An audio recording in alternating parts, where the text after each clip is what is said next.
That, let's go to our earlier story that has to do with a reaction from a senior lecturer at the Political Science Department of the University of Ghana, Dr. Alidu, who says that a new voters register for the 2016 general elections doesn't necessarily mean that we are going to be having a clean register. He explained that the most important thing is putting proper mechanisms in place to check situations which lead to a flawed register.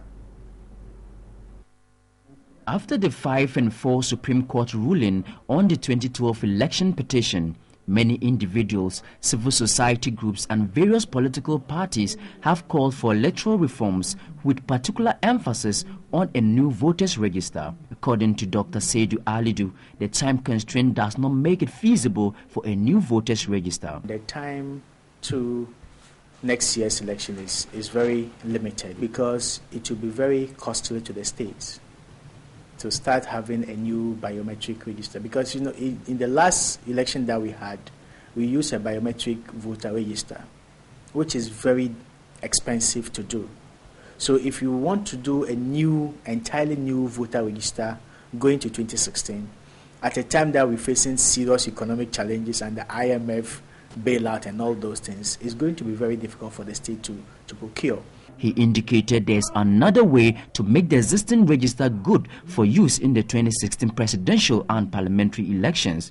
There are legitimate concerns raised about the current register that we have. We can have an audited voter register. The register that we have now, we can look at the specific issues that has been raised regarding the credibility of that particular register, and then the Electoral Commission will take steps to address those particular concerns. The political scientist called for a mechanism that will ensure the elimination of voter registration malpractices in the future. If you want to have a new register now, do we have a mechanism in place that will stop political parties from registering minors?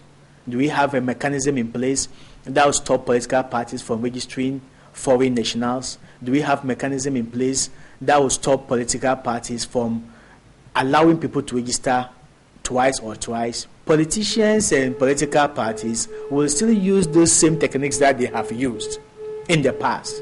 The political expert observed a voters register must meet the performance measures of currency, accuracy and completeness in order to pave the way for free and fair elections.